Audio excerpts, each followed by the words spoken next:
Hi, welcome to our kitchen. We're the Hammers. I'm Tina, and this is my lovely assistant, Phil. and today we're going to make broccoli cheese soup. Our kids absolutely love broccoli cheese soup, and when we've been out at restaurants, they order it every chance they get. And they usually actually go away either hungry or having had to order it a second time because they can't get enough. So we're going to make it two different ways today. I'm going to make it dairy-free, gluten-free, and vegan, and Phil's going to make the more traditional way. All right, let's get started. What are you doing? Soup, the traditional way. Oh no, honey. We're not doing it the bachelor way, we're doing it the traditional way, from scratch. Well, I wondered what all this stuff was for. So silly. We are going to use fresh broccoli today, and it's going to be delicious. This video is going to be a little bit different because our video guy is not with us today. We're having to do all of this ourselves. All right, we're going to get started. On the left here, Phil's going to make the traditional version with flour and milk and butter. And over here on the right, I'm going to make the gluten-free, dairy-free, vegan style soup. So first we're going to put about a quarter cup. I'm going to put oil. Phil's going to put butter, and our pans are preheated for us. I am a fly by the seat of my pants sort of girl, and Phil is more of a measuring type. So we're going to get those started. And then I've got some rice flour that I'm going to use. This happens to be brown rice flour. You can use white rice flour or brown rice flour if you like. And here is a whisk for you. And you want to get the butter nice and melted, and you can see the oil is nice and hot too. And we're going to start mixing in the flour that we're using. I don't tend to put it in all at once. I tend to kind of meter it in so I can make sure it's mixed in with the fat and not lumpy.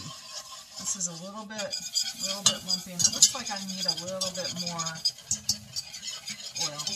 Sometimes I use oil, and sometimes I use something like Earth Balance for this. And we're just making what's called a roux.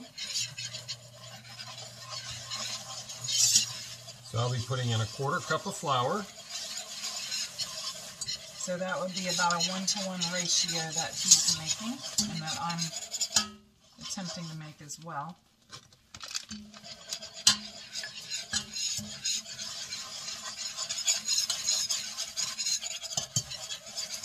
Looks like yours is getting browned up nicely, Phil. Yep. I turned my eye off, so just putting a little bit more fat, a little bit more oil. And for this, it doesn't need to be a dark roux, but you don't want the flour to taste raw, so it just needs to be cooked. Right. And browning it does add a nice little extra flavor. Also, you may notice that I am using extra virgin olive oil, and that is not necessary for cooking by any means. It has a lot of flavor that actually gets ruined in the cooking. It doesn't taste bad after the cooking, but it's just kind of wasted on it. Extra virgin costs a lot more than what is the other kind called? Pure or other grades. Yeah. So now we have that nice and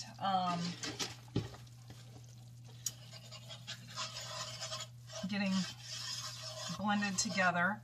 And what we're going to do next is we're going to add in some broth. I'm using vegetable broth, and Phil is using chicken broth. And I like to start adding broth slowly and then mixing in a little bit, and that helps keep the roux from getting lumpy. And what we're going to wind up with is a nice thick, I'm just getting super excited over that. How much? I would add the whole box. So the box of broth is about 4 cups. If you could be quieter, that would be awesome. Still stir, but, and I would also still add a little bit at a time, and then keeps from getting lumpy, because you can see it thickening, and that's what you want. You want a thick soup base. That's what you want to wind up with. And we're using partially, it's going to be partially broth and partially either cow milk in the traditional case, or almond milk in my case. Also, it doesn't need to be almond milk that you use. You can use coconut milk. If you're using that, I would look for some kind that doesn't taste coconutty, because coconutty, you know, there aren't a lot of coconutty, savory things that are really good. And we want this to be really good. There, you know, there's Thai food, and there are some coconutty, savory foods, but broccoli cheese soup is just not meant to have coconut in it. But you could use coconut, you could use soy, you could use cashew. There's a new milk that's oat milk, which is really good. Some people like to use that. So this looks nice and soupy to me now, so I'm just going to go ahead and dump the rest of the box in. I think you can do that too. Yeah. And I can see a few little lumps in there, but the beauty of making a roux first, putting your fat and flour together, is those are going to just whisk right out. They don't have a chance to really cook into little lumps like it can if you put the flour into the water part first. Ain't that the truth? Also, if you have an immersion blender, that is a great tool to have here. If you do have lumps, that can, you know, if we had lumps right now, we could just take the immersion blender and stick it in there and get rid of those lumps. Besides that, it's a power tool that you get to use in the kitchen. Always the power tools. Okay. Next, we're going to just go ahead and season it with a bit of salt and pepper. And that's a to taste thing. I would taste the broth that you're using. Generally, broths aren't very salty, and we're probably going to want to add more towards the end. I'm also adding some garlic because I'm putting about a 1/4 teaspoon. Garlic is a really good little flavor booster, so I put about a 1/4 teaspoon. It's enough to add flavor and add some umami, but not have people realizing, this is garlicky, because it's not really garlicky. Also, now that we have the roux made and the soup made, we don't need to use our whisks anymore. We can use wooden spoon or rubber spatula.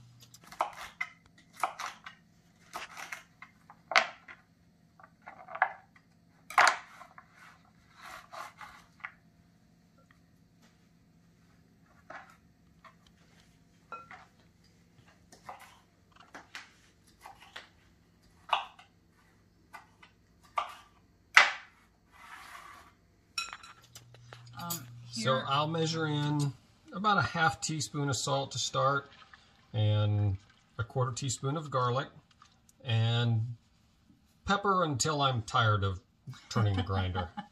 That's right. Here's the broccoli that I cut up, and we're going to put about 1/2 of it in each of our pots. So I'll grab a handful, you grab a handful. His hands are bigger than mine too, so as you may have noticed, I did cut up the stems into little pieces. Some people like to eat these when they eat broccoli as a side dish, and some people don't. We do. They taste the same. They have good fiber. They're good for you. And especially in broccoli soup, you know, even if you're a person who doesn't really care for it that much, are you really going to be able to tell? No. All right, do you have your share? I think so. All right. I brought the heat up a little bit because we're adding that cold broccoli in. I don't think we want to boil it, just keep it simmering.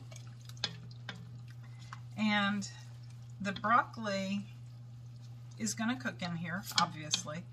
If you have broccoli that is already cooked for some reason, like you've already cooked it and you have it as a leftover, or if it's out of the freezer, you can certainly use that. You would just put it in towards the end of cooking. Phil's is on a burner that is, it's a... Fast boil. Yes, fast boil burner. Mine's on a, just a normal one. So we will let this get cooking, and then we will be back in a few minutes.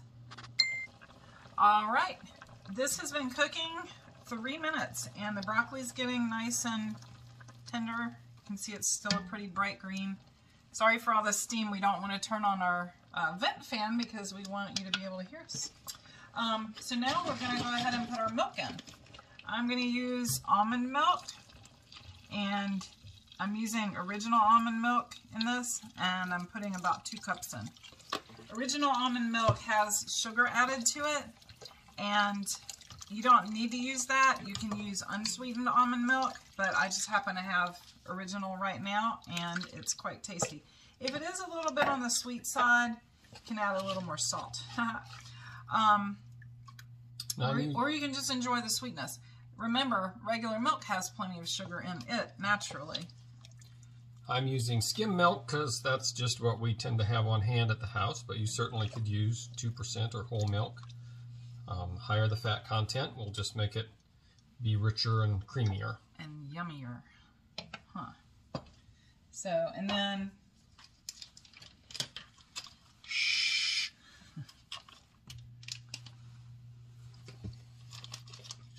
I'm getting out my, one of my favorite kinds of dairy-free cheese.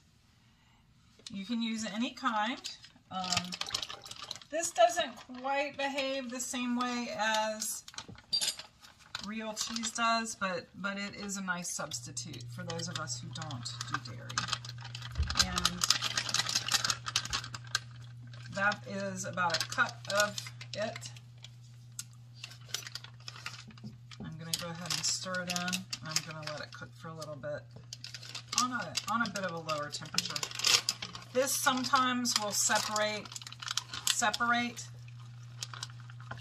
and it doesn't get quite as thick as the cheese from the cow, but again, it's a nice substitute and it tastes good. And one thing I've done in the past too, if I wanted to thicken it up, is put some mashed potato flakes in there. So like instant mashed potatoes. And I'm stirring in about a cup of shredded cheddar. Happened to buy pre-shredded this time, but certainly could just grate it off of a block.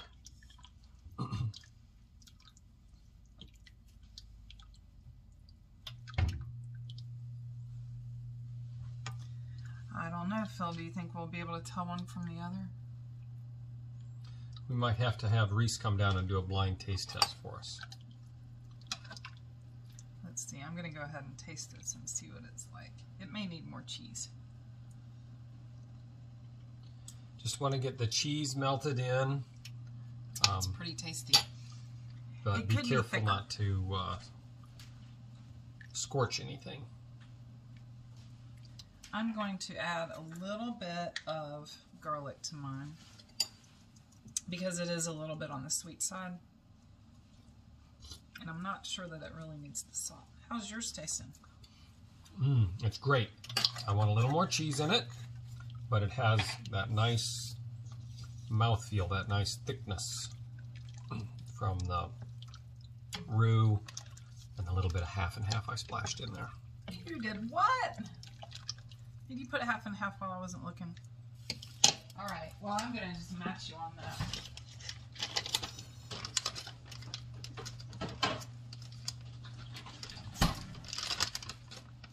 I happen to have some coconut milk creamer. So this is dairy-free, and it actually does not taste very coconutty at all. So I'll put a little bit of that in too. Then we're more on an even playing field, right? Yep. And our broccoli's continuing to cook.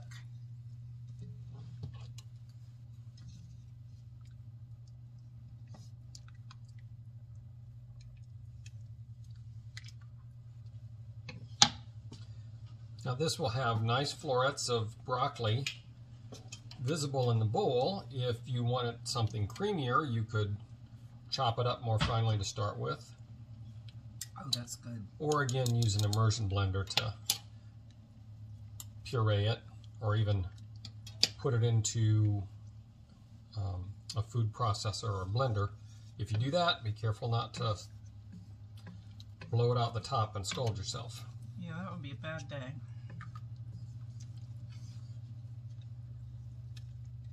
This is looking really good.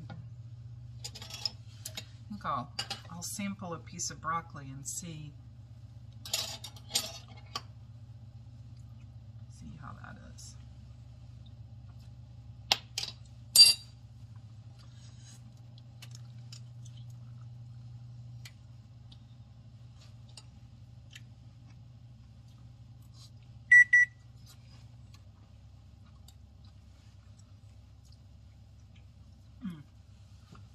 Yep. So the broccoli's just nicely cooked. It's still holding together, and the broth has that nice, smooth, cheddary taste.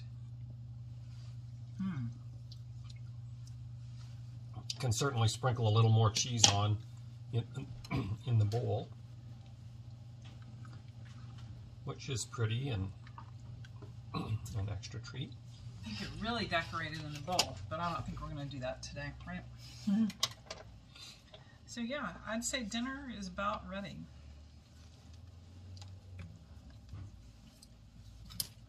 Which one do you think you'd like better?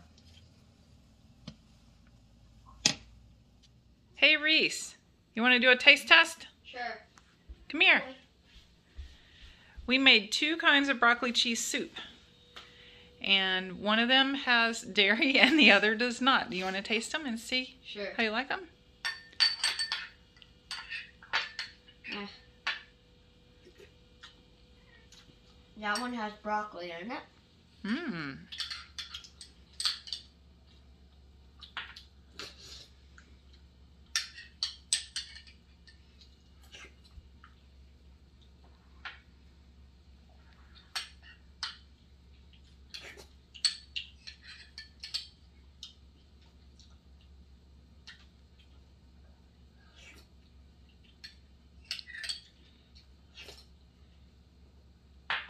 This one's the normal, this one's the not normal. Not normal? This one's the non-dairy, vegan, and gluten-free one. Now I'm going to finish these.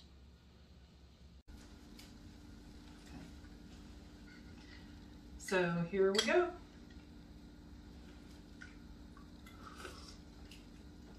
Mine's good. Very good. I would say they could be a little bit thicker. I think a lot of times what you get commercially is a bit thicker because they use thickeners, which is what I was talking about with the mashed potato flakes. And that's very tasty in here, but it's also very good without. Hope you try it, and I hope you enjoy it. Thanks for cooking with me. You're welcome.